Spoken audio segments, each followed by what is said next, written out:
আপনার মোবাইলের ব্যাটারি কি চার্জ দ্রুত শেষ হয়ে যায়? তাহলে Google Chrome এর ৪ টি সেটিংস করুন। আপনার মোবাইলের ব্যাটারি চার্জ চলবে দ্বিগুণ। আসসালামু আলাইকুম বন্ধুরা। বর্তমান সময়ে প্রত্যেকটা মোবাইলের একটি কমন সমস্যা হচ্ছে ব্যাটারি চার্জ দ্রুত শেষ হয়ে যাওয়া। অর্থাৎ মোবাইলের চার্জ আপনাদের খুবই তাড়াতাড়ি শেষ হয়ে যাওয়া। এরকম সমস্যা যদি আপনার থেকে থাকে তাহলে Google Chrome এর ৪ টি সেটিংস যদি আপনি করে নিতে পারেন, তাহলে আপনার মোবাইলে যে দ্রুত চার্জ শেষ হয়ে যাওয়ার যে সমস্যাটি সেই সমস্যাটির সমাধান হবে। আর কিভাবে করবেন সম্পূর্ণ প্রসেসটি এই ভিডিওটিতে আমি আপনাদের দেখাবো। আর মূল ভিডিওতে যাওয়ার আগে ছোট্ট একটা রিকোয়েস্ট, ভিডিওটিতে একটি লাইক দিয়ে ভিডিওটি শেয়ার করে রাখবেন। তো সেজন্য সর্বপ্রথম এখানে যে কাজটি করবেন, আপনার মোবাইলের Google Chrome ব্রাউজারটি ওপেন করে নেবেন। Google Chrome ব্রাউজার ওপেন করে নিলে উপর দিকে এখানে আপনারা একটি অ্যারো বাটন দেখতে পাবেন। এই অ্যারো বাটনের উপর ক্লিক করবেন। অ্যারো বাটনের উপর ক্লিক করার পরে এখান থেকে নিচের দিকে লক্ষ্য করলে এখানে আপনার সেটিংস অপশন দেখতে পাবেন। এখন আপনি এখান থেকেই সেটিংস অপশনের উপর ক্লিক করবেন। সেটিংস অপশনের উপর ক্লিক করলে এরকম ইন্টারফেস নিয়ে আসবে। এখন প্রথম যে সেটিংসটি আছে সেটা করার জন্য এখানে আপনারা দেখতে পাবেন সায়েন্স, আপনারা এই সাইন এই অপশনের উপর ক্লিক করবেন।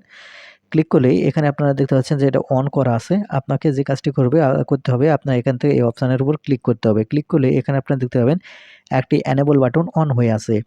আপনারা এখান থেকে যে কাজটি করতে হবে, অবশ্যই এখান থেকে এই এনেবল বাটনটি অফ করে দিতে হবে। দেখেন, এই এনেবল বাটন যদি আপনি অন করে রাখেন, তো অফ করে রাখেন, তাহলে যে কাজটি হবে, আপনার যে Google Chrome ব্রাউজারে আপনাদের মোবাইলটি সারাদিন যে কাজ করতে থাকে, বিভিন্ন ব্রাউজারে সাইন করতে থাকে, সেগুলো কিন্তু অফ হয়ে যাবে। এক্ষেত্রে আপনাদের মোবাইলের ব্যাটারি কিন্তু লং লাস্টিং হবে।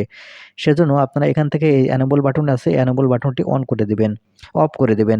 এনেবল বাটন অফ করলে বাদবাকি বাটনগুলো দেখতে পাবেন আপনারা অন হয়ে যাবে। এখন এগুলো সব কার্যকারিতা বন্ধ করার জন্য আপনারা নিচে দেখতে পাবেন সাইন আউট।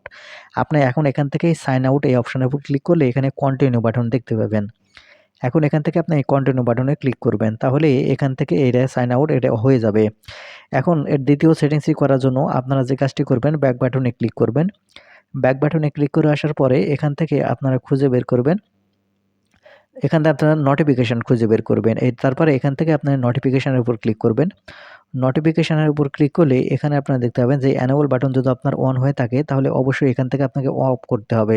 কারণ এই এনেবল বাটন যদি অন হয়ে থাকে তাহলে দেখতে পাবেন বিভিন্ন রকম ব্রাউজারের আপনার বিভিন্ন রকম অ্যাপ্লিকেশনে পারমিশন দেওয়া আছে, সেগুলোর কিন্তু নোটিফিকেশন আসে 24 ঘন্টা। সেক্ষেত্রে আপনার ব্যাটারি কিন্তু লং লাস্টিং করে না। সেজন্য এই এনেবল বাটন অফ করে দেবেন। তারপরে তৃতীয় সেটিংসটি করার জন্য আপনারা এখান থেকে ব্যাক বাটনে ক্লিক করে চলে আসলে এখানে আপনারা দেখতে পাবেন privacy and security option.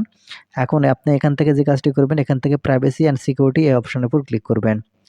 Privacy and security অপশনের উপর ক্লিক করে দেখতে পাবেন এখানে send to do not task এই অপশনের উপর আপনারা ক্লিক করবেন।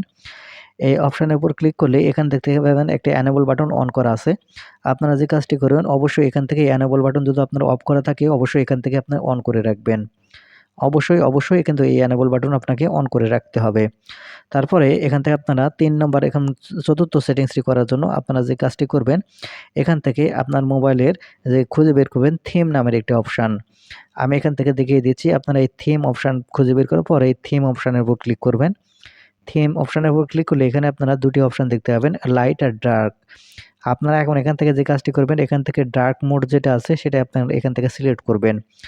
এখানে ডার্ক মোড সিলেক্ট করলে দেখতে পাবেন এখানে ব্ল্যাক কালার চলে আসবে। এক্ষেত্রে আপনার মোবাইলের যে লাইট যে খরচ হতো সেটা কিন্তু আর হবে না। এক্ষেত্রে আপনার মোবাইলের ব্যাটারি চার্জ কিন্তু লং লাস্টিং করবে। তো বন্ধুরা, এই ছিল আজকের ভিডিওটি। ভিডিওটি থেকে কিছু শিখে থাকলে চ্যানেলটিকে সাবস্ক্রাইব করে রাখবেন। ধন্যবাদ।